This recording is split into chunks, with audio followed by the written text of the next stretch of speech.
네, 그럼 바로 이어서 저희 종합 토론 진행하겠습니다. 세 번째 세션의 좌장님, 또 패널 분들, 또 방금 발표를 들려주신 네 분의 연사님들 모두 무대 위로 모시겠습니다. 앞으로 나오셔서 지정석에 앉아주시면 감사하겠습니다. 이번 세 번째 세션의 종합 토론 좌장님은 계명대 교수님이신 임운택 한국사회학회 차기 학회장님께서 맡아주셨습니다. 또 패널 분들을 좀 소개해드리자면 연세대 교수님이신 조화순 한국정치학회 학회장님, 또 서울대 교수님이신 장덕진 한국사회학회 학회장님, 또 인하대 교수님이신 김연성 한국경영학회 학회장님을 모셨습니다. 또 추가로 앞서 발표를 진행해 주신 네 분의 연사님들도 지금 같이 자리해 주셨습니다. 네, 이제 앉아 주시고요. 준비되시면 저희 시작하도록 하겠습니다. 네, 그럼 이번 좌장을 맡아주신 저희 임운택 한국사회학회 차기 학회장님께 토론 진행 요청드리며 마이크를 넘기겠습니다. 여러분 큰 박수로 환영해 주십시오. 네, 감사합니다. 지금 사회자께서 벌써 다 토론자분을 소개를 해주셔서 제가 따로 소개를 드리진 않고요. 지금 시간이 한 40분 정도 배정이 됐는데 지금 발표자들께서도 굉장히 깊은 내용들을 좀 쫓기듯이 한 15분 안에 발표하시느라 애를 많이 쓰셨는데 굉장히 연구도 내용도 좋고 깊고 시사점도 많은 이런 내용들이 있습니다. 그래서 오늘 일단 세 분의 토론자 선생님께서 아마 이제 그 각 학회에 맡고 있는 발제에 대해서 기본적으로 토론을 해주시지만 한 분이 비누네요. 한 분은 아마 저한테 숙제를 주신 것 같기도 하고 아니면 같이 토론해 주셔도 좋을 것 같아서 한 10분 정도씩 배정이 돼 있는데 그 안에서 자유롭게 토론을 이렇게 부탁드리도록 하겠습니다. 일단 첫 번째 토론은 한국정치학회 학회장이신 연세대의 조화순 교수님께 부탁을 드리겠습니다. 네, 안녕하세요. 저는 사실 메가트렌드 이 프로젝트에 뭐 한 20년 전부터 참여를 해서 소위 이제 이 메가트렌드라고 하는 프로젝트의 성격이라든지 이거의 흐름 이런 거를 굉장히 잘 알고 있다고 생각을 하는데요. 오늘 주제인 소위 디지털 공동 번영 사회, 이게 굉장히 재미있는 주제라고 생각을 하면서도 또 한편으로는 오늘 이제 정착회가 발제한 기술 지정학 시대라고 하는 이런 거의 도래와 이 공동 번역 사회가 어떻게 접점을 찾을 것인가, 그게 굉장히 좀 어려운 주제여서 좀 잠깐 말씀을 드리고자 합니다. 사실 저희 장우영 교수님께서 굉장히 고생하셨는데 뭐 그거에 대한 어떤 뭐 비판적 이야기보다는 조금 더 강조할 부분들을 말씀을 드리고, 또 다른 분들의 연구들이 저희 거와 어떻게 좀 더 유기적으로 연결될 수 있을지 정도만 간략히 말씀드리려고 합니다. 사실 공동번영 사회라고 그랬는데 이 사회를 만약 국내적으로 한정한다 그러면 이 공동번영이 가능할 텐데, 기술 지정학 시대에는 이 공동번영이 더 이상 가능하지 않을 수도 있다는 것 때문에 바로 이제 오늘 정치학회에서 발제한 기술 지정학이라고 하는 게 의미가 있는 것 같습니다. 그동안 이제 국제사회는 소위 SNS라든지 뭐 이런 기술 발전들을 이용을 하면서 그게 구글이나 페이스북 같은 거에서 보듯이 전 세계가 이것을 공동으로 사용해 왔는데, 이제는 각 국가들이 많은 깨달음을 얻고 있습니다. 뭐 예를 들면 호주에 최근에 16세 이하는 SNS 금지하는 거라든지, 혹은 뭐 유럽에 있는 디지털 세라든지 이런 것들을 보면서 이제는 그 소위 산업사회에서 이제 정보사회, 특히 AI로 넘어가면서 국제사회가 더 이상 이 기술이라고 하는 것이 중심이 된 앞으로 미래 사회에서 이것이 국가 번영의 어떤 기본이 되기 때문에 앞으로는 기술에 대해서 조금 더 타이트하게 관리하겠다, 이런 입장이거든요. 그래서 오늘 정치학과 학회가 발제한 그 내용은 그런 디지털 전환기 국제 환경이 어떤 거냐, 이렇게 요약을 할 수 있겠고, 그거에 몇 가지 좀 요약점을 말씀을 드리면, 그동안 2차 세계대전 이후에 국제사회가 소위 자유주의 국제질서라는 걸 만들어 왔고 현재도 그런 게 있지만 이게 명백히 퇴조하고 있다는 겁니다. 아마 트럼프의 당선으로 그런 퇴조는 더욱더 강력해지겠죠.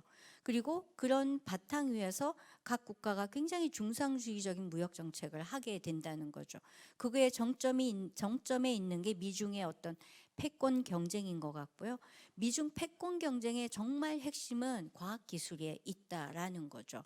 그래서 그런 관점에서 본다면 이제 저희가 소위 그 이후에 발제하신 인공지능 시대에는 일을 어떻게 해야 할까라든지 혹은 산업 조직을 어떻게 해야 할까 이런 이슈들이 국내적 시각만 가지고 논의하기에는 굉장히 제한점이 있다는 생각을 하게 됩니다. 그렇다고 한다면 이제 앞으로 이런 디지털 전환기의 국제 환경에 우리가 어떻게 참여하고 또 노력을 해야 할 건가가 이슈일 텐데 첫 번째는 한편으로는 각 국가가 굉장히 레귤레이션을 강력하게 할 거니까 거기에 우리 국가 이익을 실현하는 방향으로 레귤레이션이 필요할 테고요. 또 다른 한편으로는 이제 코디네이션 할 수 있는 그런 이슈들이 있을 것 같습니다. 국가 간의 첨예한 과학기술 이익이 거기에 개입되지 않은 주제들은 코디네이션이 가능할 것 같아요. 그래서 국가가 그런 면에서는 좀 더 개독이라든지 이런 다른 국가의 그런 갈등에 참여할 수 있겠다 이런 생각을 하게 됩니다. 제가 너무 많은 시간을 쓰게 되면 뒷분들이 조금 제약이 있을 것 같아서요. 그래서 저는 크게 보면 이런 미중 패권 속에서 저희가 좀 저희 이익을 관리하면서 공동 번영할 거는 뭔가에 대해서 명백히 구분을 해보는 게 중요하겠다 이런 생각을 하고요. 또 여러분들의 발제 속에서 제가 이제 생각하게 되는 거는 기술이라고 하는 것을 단순히 시장 관계가 아니라 국가 시장의 관계에서 국제 체제 속에 혹은 우리나라의 사회 체제 속에 이 기술을 놓고 어떻게 이걸 발전시켜 나갈 건가 하는 게 오늘 우리 세션의 소위 사회과학적 인사이트의 굉장히 중요한 지점이라고 생각하거든요.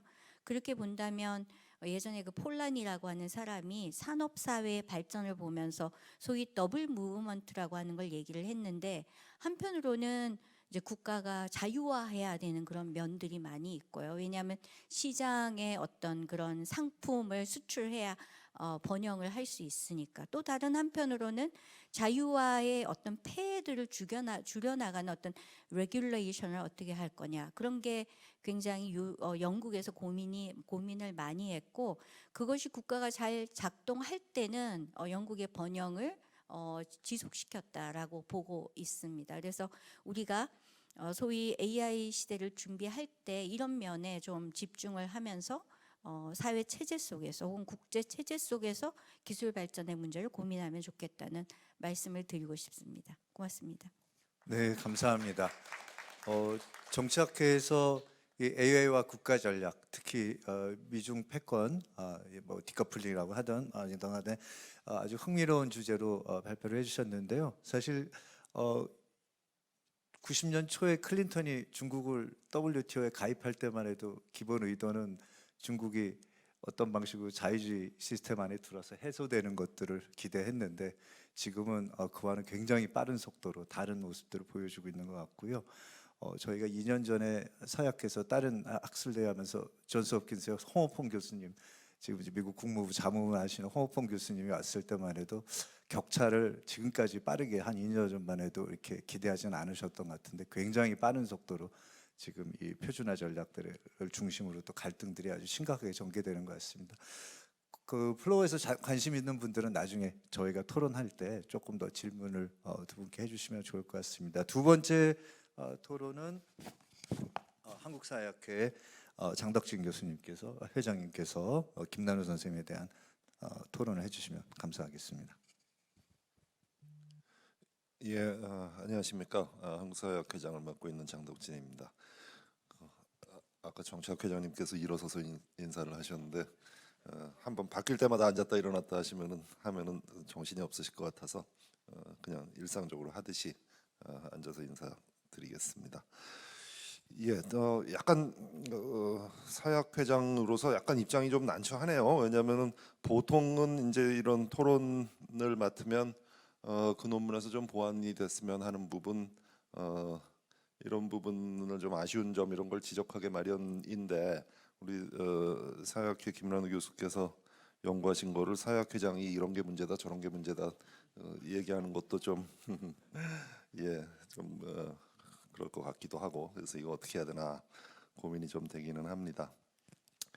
예, 주제는 우리 모두가 다 궁금해하는 주제입니다, 그죠?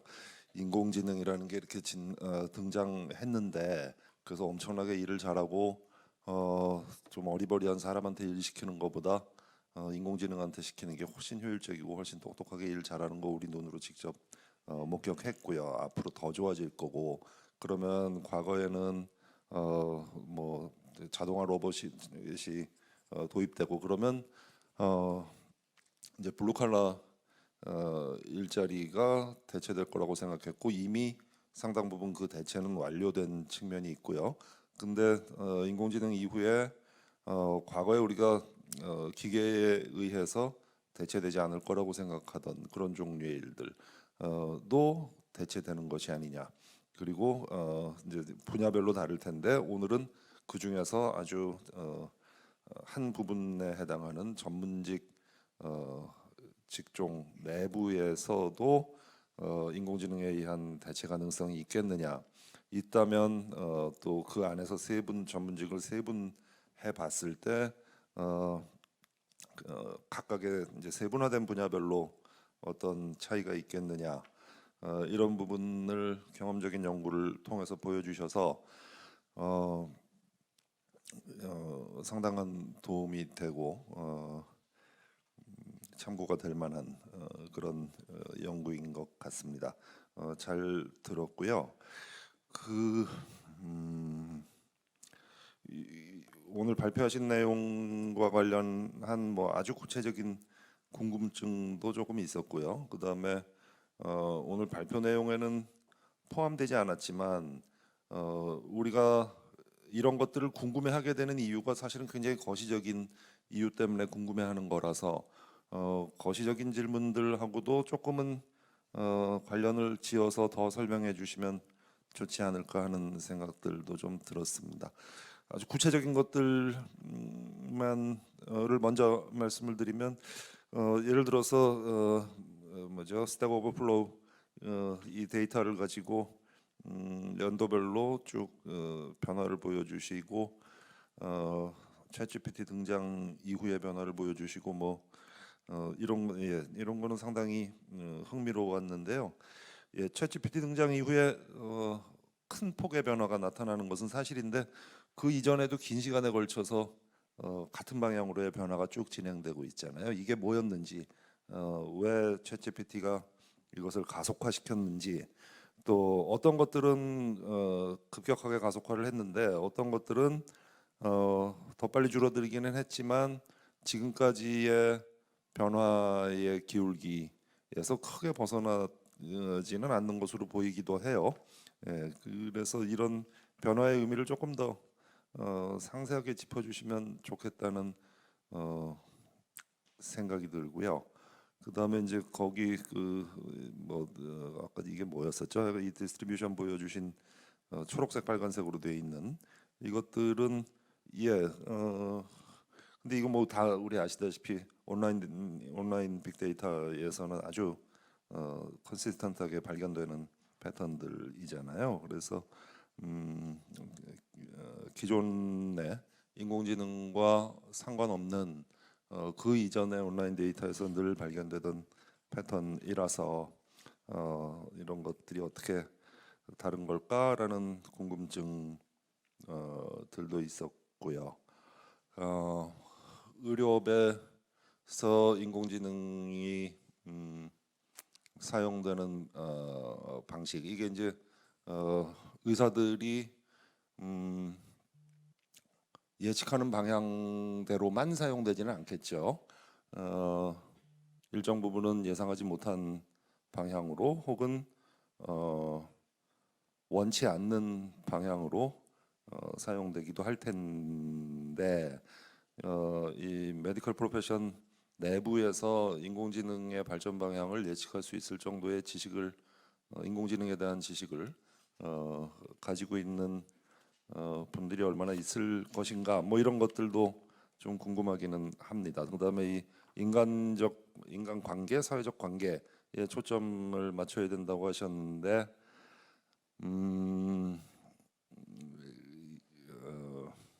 이 부분을 우리가 조금 더 이제 그러면 이제 자연스럽게 제가 아까 처음에 얘기했었던 아주 구체적이고 조그만 문제 질문들 과 그다음에 조금 거시적인 변화하고 관계를 지어서 설명해 주시면 좋겠다라고 하는 두 번째 부분에 대한 얘기로 자연스럽게 넘어가는 것 같은데요. 제 일자리가 이제 인공지능으로 인해서 이렇게 일의 노동의 미래가 변화하고 일자리가 변화하게 된다면 그러면 자 앞으로 일은 누가 하고 누가 놀 것인가? 그죠? 이렇게 만약에 일자리가 대체되면 놀지 않겠습니까? 어떤 사람이 일을 하고 어떤 사람이 놀게 될 것인가? 정말로 놀 것이냐? 아니면 놀지 않고 뭔가를 할 것이냐?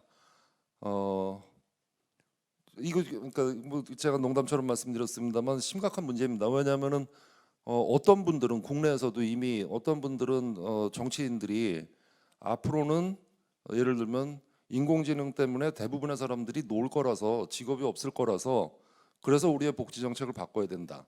앞으로는 사람들이 일자리가 없을 거라서 기본소득을 나눠줘야 된다. 이렇게 주장하시는 분들이 이미 있거든요. 그래서 일자리의 미래를 얘기할 때 이 프로페션 내부에서 이렇게 세부적인 변화 같은 것들이 발견이 되기도 하는데 이게 조금 더 거시적인 트렌드랑 연결을 지어 보면은 노동시장 전체가 어떻게 변화할 것이고 누가 놀까? 정말 놀까? 그렇다면 만약에 아주 창의적인 일들만 남고 고도의 전문적인 일들만 남고 나머지는 다 만약에 없어지게 된다면 그럼 이제 열심히 공부해서 창의적인 분야로 들어가는 사람은 일을 하고 그렇지 않은 사람은 놀게 되겠죠. 그러면 누가 왜 열심히 공부할 거냐? 라는 질문. 기존에 우리가 익숙한 정부 시스템은 어떻게 돌아가지? 그러면 예를 들어서 일자리가 그렇게 변화하면은 재정은 어떻게 충당을 할까? 이런 질문들. 그렇게 됐을 때 기업의 구조는 지금이랑 어떻게 달라질까? 기업은 과연 노동을 어떻게 관리를 할 것이며 기업은 누구에 대해서 책임을 지는 조직이 돼야 되는 거지? 뭐 이런 굉장히 큰 질문들이 있는 것 같거든요. 그래서 이런 지금 요 마이크로하게 관찰하신 내용들을 많은 사람들이 궁금해하는 것은 사실 굉장히 이런 커다란 거시적인 변화들을 궁금해하기 때문에 이런 거시적인 질문들하고 좀 이렇게 맞닿아서 짝지어서 설명을 해주시면 훨씬 더 재밌는 연구가 되지 않을까 생각을 하고 뭐 더 궁금한 거 많습니다만 시간을 제가 너무 많이 쓰면 안 되겠죠. 그래서 일단은 이 정도 말씀드리겠습니다. 감사합니다. 네, 감사합니다. 그 이제 흥미로운 질문을 또 추가적으로 해주셨는데 일단 답변할 때 조금 더 받도록 하고요. 세 번째는 그 지금 최정일 교수님 발표에 대해서 한국경영학교 회장님이신 김현성 교수님의 토론을 듣도록 하겠습니다. 네, 감사합니다. 네, 저도 앉아서 인사드리는 게 좀 유리한 것 같아서 그대로 앉아서 말씀 올리도록 하겠습니다. 올해 저 한국경영학회는 세 번째로 참여를 하게 됐고요. 기회 주셔서 감사드리고요. 이런 정말 대전환에 대한 메가 트렌드에 대해서 각 학계에서 같이 연구하는 것은 매우 의미 있다고 생각이 됩니다.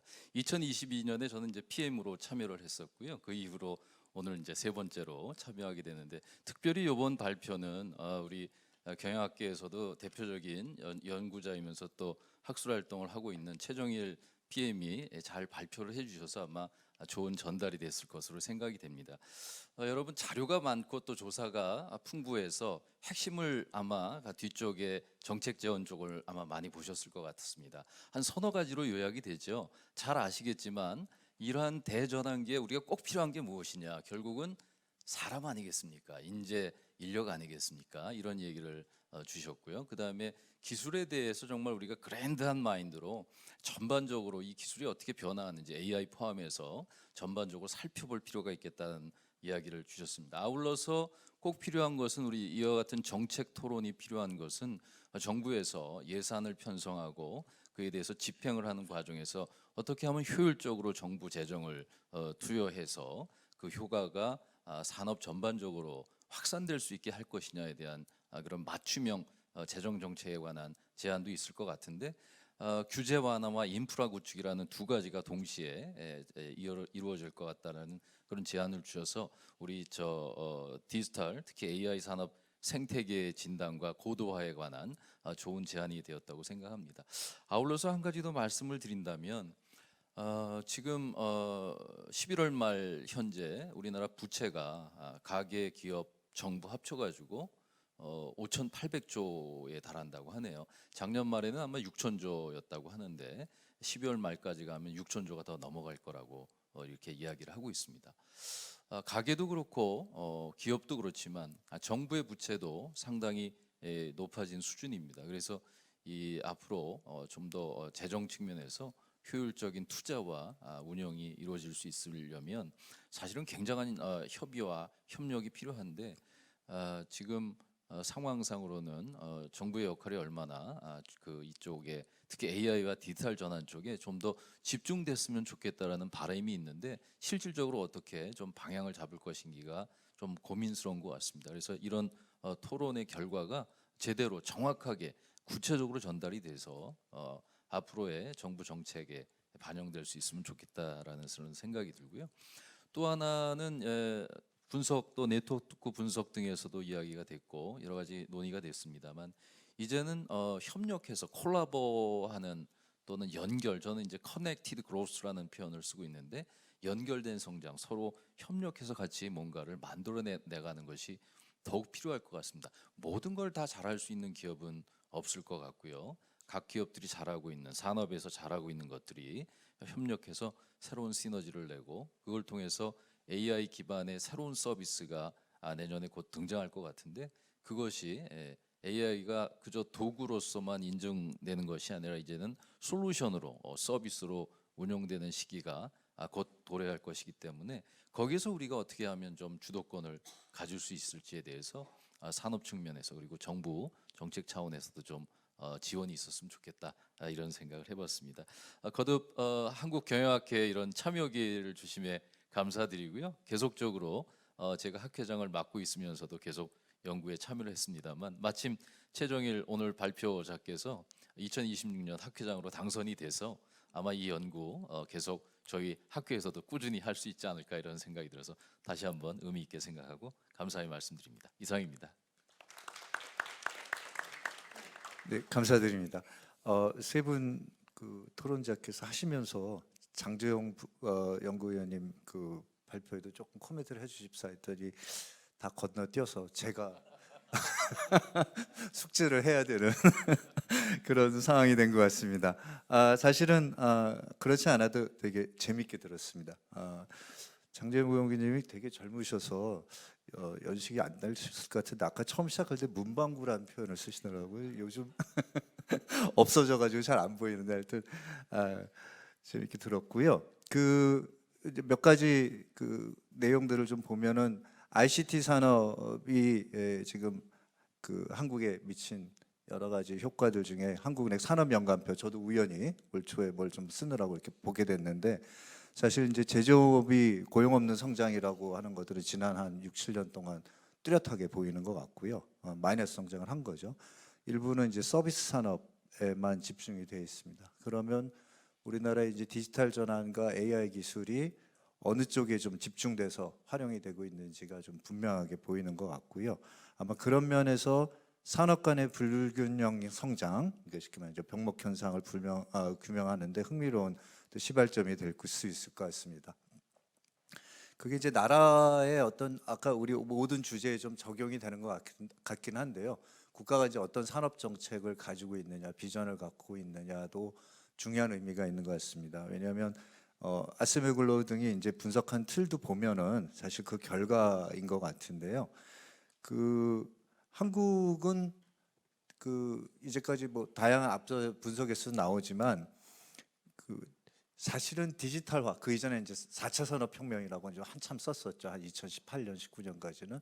그다음 이제 디지털 전환 그거를 이제 제조업에 가면 대부분 사장님들은 자동화를 이해를 하세요. 디지털 전환과 자동화가 뭐 똑같은 건 아니지만 또 분리될 수 있는 건 아닌데 제가 지난 몇 년 동안 대구 지역의 이렇게 산업들을 쭉 이렇게 보고 인터뷰를 해보면 디지털 전환 좋지 자동화 그리고 이제 숙련 인력 좀 죄송합니다 생산 인력들을 줄이는 것들을 기본적인 그 생각으로 이제 하고 계시는 것 같아요. 실제로 뭐 워렌 버핏도 투자한 대구의 조 단위의 큰 기업에 얼마 전에 가서 인터뷰를 해봤더니 생산 인력이 지금 800명인데 마지막에 슬쩍 얼마까지 줄이면 운영이 되십니까? 라고 물어봤더니 다 500이면 충분하다. 그러니까 이제 자연 증감률을 없애겠다는 얘기죠. 그러니까 이제 은퇴하시는 분, 중고령자들이 나가면 신규 인력들을 채우는 것들은 굉장히 어려워질 거다라는 생각이 들어요. 이거는 전반적으로 이제 독일 같은 사회는 그래서 산업 4.0, 노동 4.0이라고 하는 컨셉트를 가지고 시작을 했던 것이고요. 뭐 그것도 이렇게 별로 요즘 성과가 있었다고 보이지는 않지만 특히 요즘 이제 다시 오늘은 다루진 않았지만 탈탄소화라고 하는 이 맥락들은 두 개가 사실 동전의 양면이기 때문에 이 병목 현상을 풀어나가는데 우리가 어떠한 전반적인 산업 전략을 갖고 있느냐는 굉장히 중요한 것 같습니다. 그 또 다른 분석 측면이 제가 약간 흥미롭게 얘기하면 우리가 지난 몇 년 동안에 전 세계에서 그 자동화 비율이 제일 높은 나라예요. 다 아시다시피 그 자동화 비율이 높고 옥스퍼드 이코노믹스에 나오는 그 자료를 보면은 그 중에도 제일 높은 것이 대구, 경북, 경남, 인천입니다. 다 제조업 있는 곳입니다. 거기가 이제 가장 자동화 비율이 높게 나오는데요.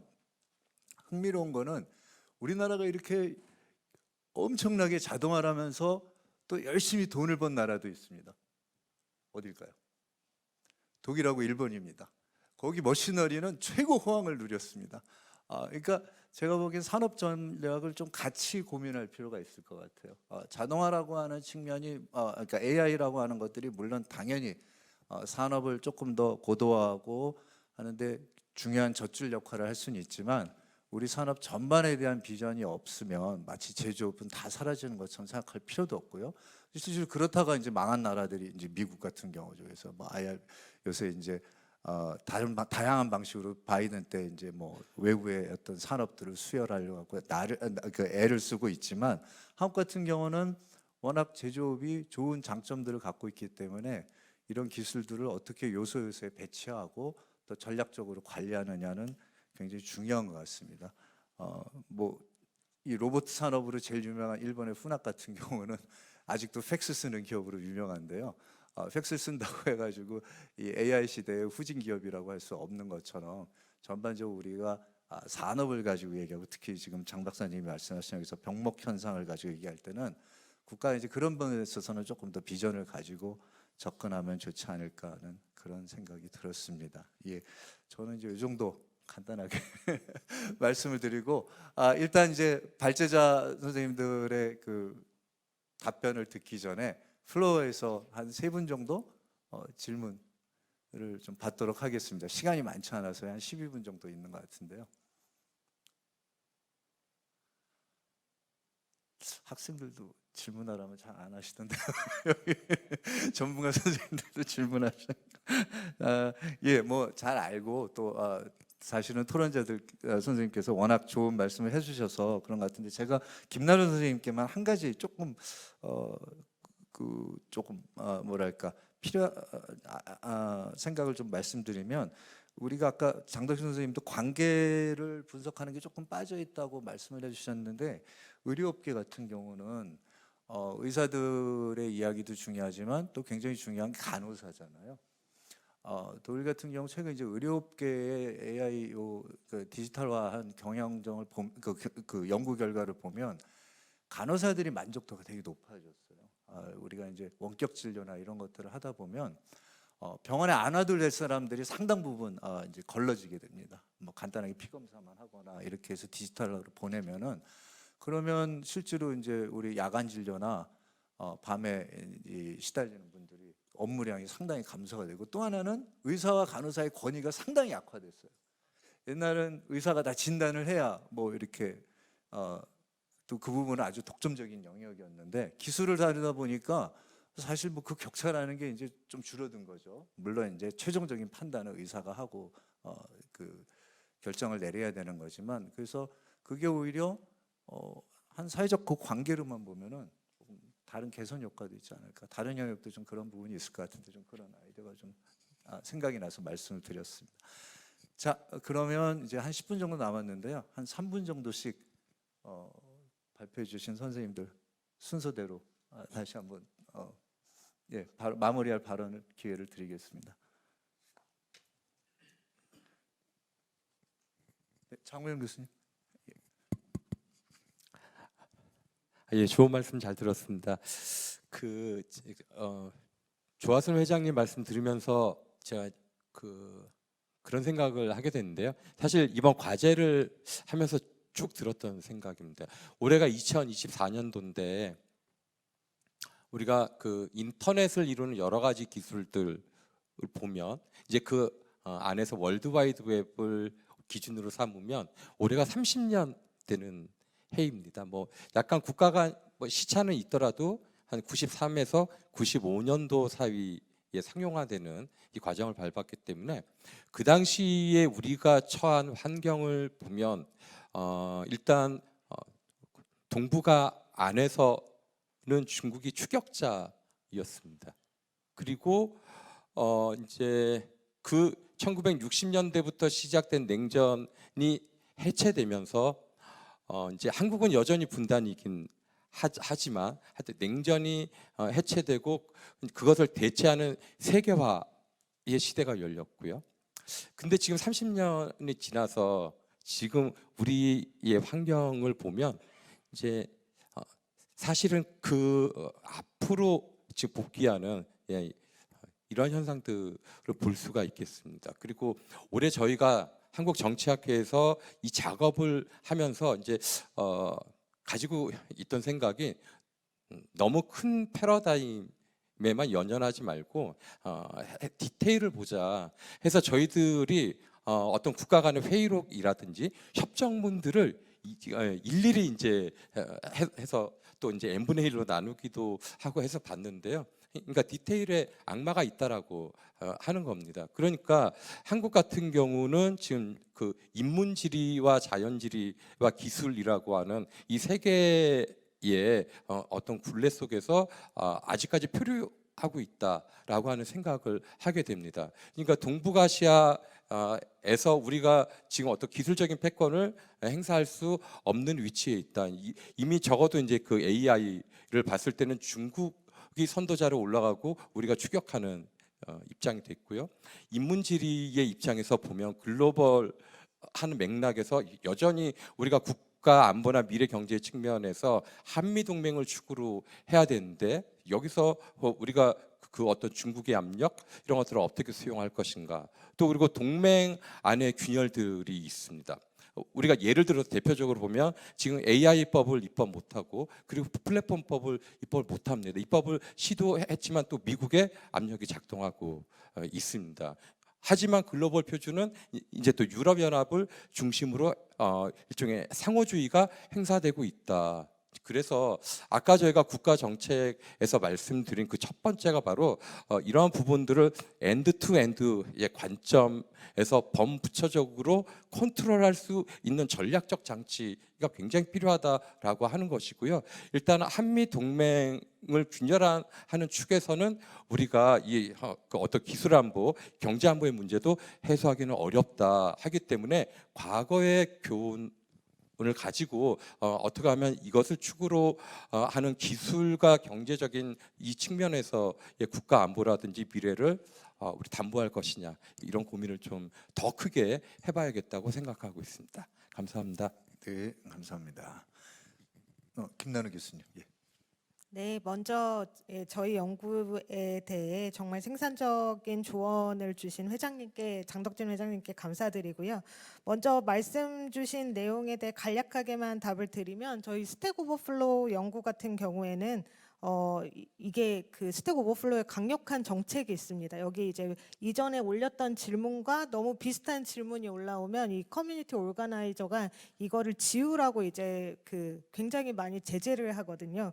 그래서 여기에서의 질문 수가 원래 그 GPT 이전에도 감소하고 있었던 것은 이제 처음 사이트가 시작됐을 때는 굉장히 빠르게 축적되던 그런 지식의 성장 속도가 점차 둔화되는 과정에 있었고, 이 둔화의 정도가 GPT 이후에 더 빨리 둔화되고 있는 점을 보여주고 있었습니다. 근데 이제 말씀하신 대로 어떤 건 더 빠르고 이제 어떤 건 왜 덜 빠르지 않은지 이런 거에 대해 조금 더 상세하게 구분을 해서 설명할 필요는 있고, 저희가 이제 이 현재 정책 보고서를 학술 논문으로 바꾸려고 노력하고 있는 중에 있기 때문에 말씀하신 내용을 충분히 반영하여 좋은 학술 논문을 만들 수 있도록 노력하도록 하겠습니다.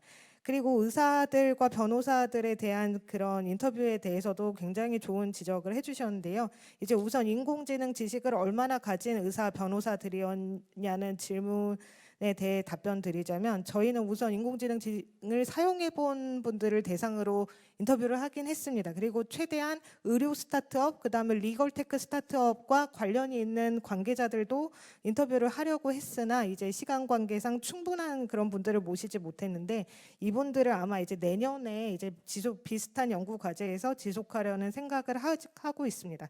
이문택 교수님께서 말씀해주신 이런 의료업에 관련된 다른 직종들, 이런 어떤 간호사나 간호조무사나 이분들이 환자나 의사와 맺는 관계들도 정말 중요한 요소라고 생각하고, 이 역시 저희가 확장해 나갈 어떤 연구 주제 속에 있다고 생각합니다. 가장 중요한 질문은 이제 저희가 한 이런 연구가 어떻게 매크로한 패턴이랑 연결이 되냐는 부분일 텐데요. 이제 말씀하신 내용이랑 정확히 일치하지 않지만, 먼저 이제 누가 일하고 누가 노냐는 질문에 대해서는 어떤 그 카이스트 전자공학과 교수님께서 농담으로 하신 말씀인데, 혼수로 이제 GPU를 사서 가는 시대가 올 거다. 이런 생산 수단으로서 GPU를 보유하고 있으면 이분들은 추후에 놀 수 있을 거다고 이런 말씀을 하실 정도입니다.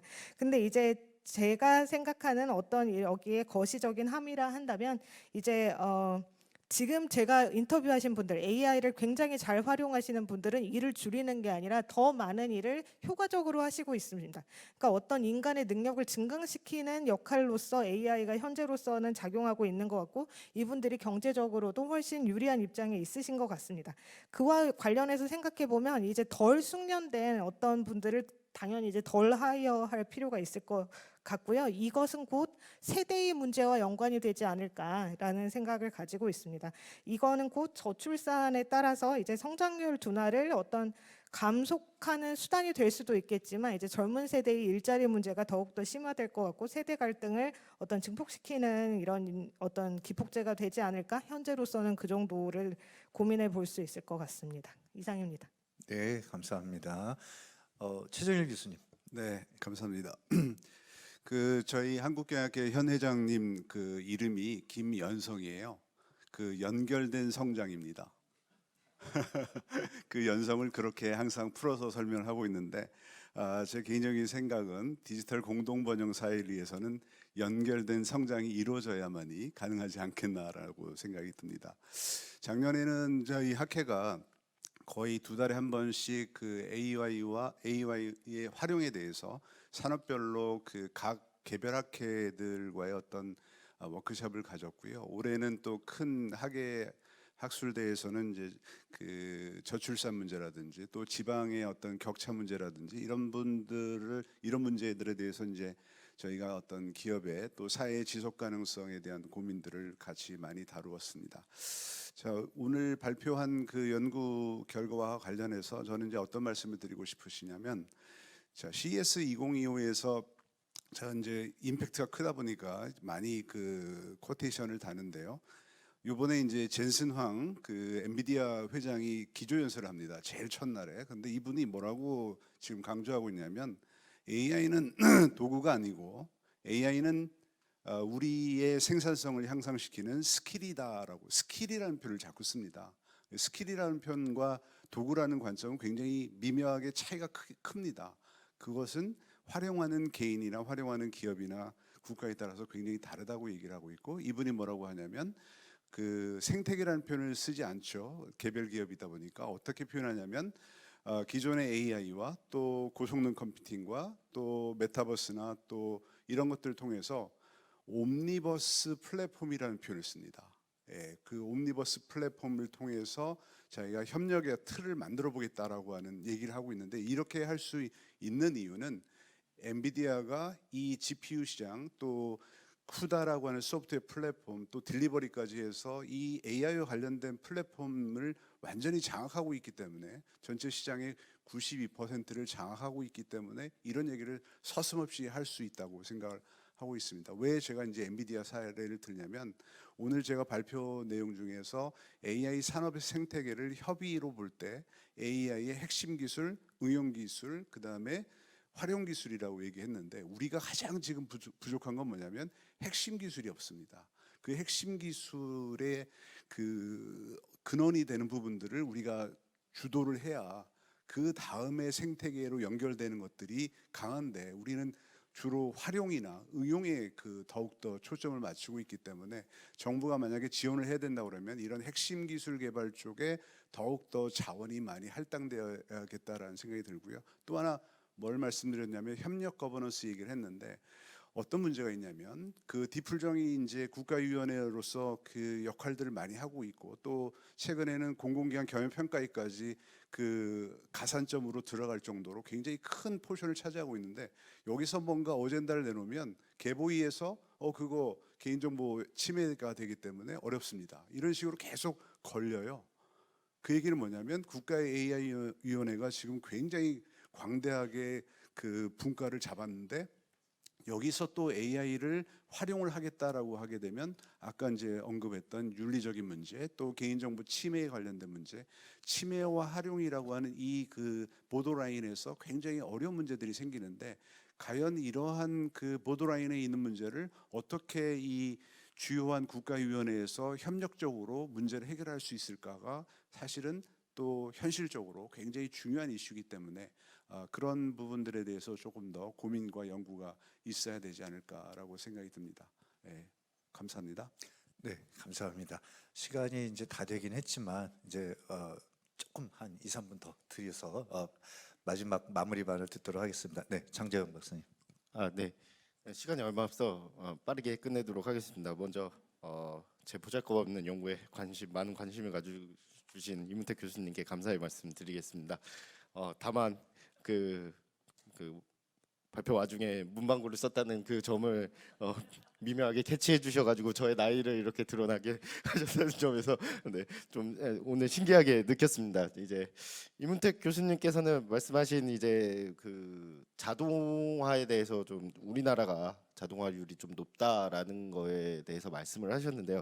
그래서 말씀을 들으면서 이제 왜 우리나라가 그러면은 자동화율이 높을까라는 거에 대해서 그 원인을 연구하는 거에 대해서도 중요한 연구 가치가 있을 것 같다고 생각을 짧게나마 했습니다. 그래서 최근에 우리나라가 특히 자동화율이 높은 이유를 생각을 해봤을 때 아무래도 첫 번째로 생각드는 거는 최근 우리나라의 좀 가파른 임금 상승이 어느 정도 이 매개체가 되지 않았을까라는 약간 우려 깊은 생각이 있습니다. 그래서 사실 그 기업이나 또는 뭐 영세 상인들 입장에서는 임금 상승이 있을 때 할 수 있는 액션은 크게 세 가지거든요. 아예 문을 닫거나 아니면은 값싼 외국인 노동자들을 좀 활용하거나, 아니면은 마지막으로는 이제 뭔가 무인 점포를 운영하듯이 이제 조금은 인력을 배제한 상태로 자본으로 대체하려는 경향이 좀 강한 것 같아요. 그래서 다음 연구는 어떻게 보면은 이러한 어떠한 정책적으로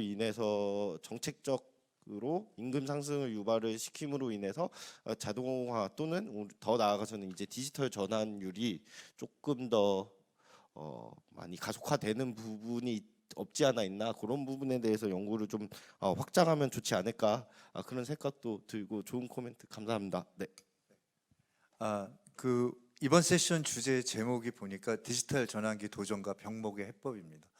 제목이 이 진행형이고 앞으로 더 해야 될 과제들을 이렇게 암시하고 있는 부분이기 때문에 많은 그 이제 숙제들이 남아 있는데요. 그 부분은 내년에 또 잘 그 풀어주시고 또 슬기롭게 많은 여기 참가해 주신 분들이 관심을 가져주시면 더 좋은 성과를 낼 수 있지 않을까 생각합니다. 오늘 바쁘신 시간 내주셔서 발제를 해주시고 또 토론해 주신 선생님께 감사드리고 이번 세션 여기서 마치도록 하겠습니다. 네, 감사합니다.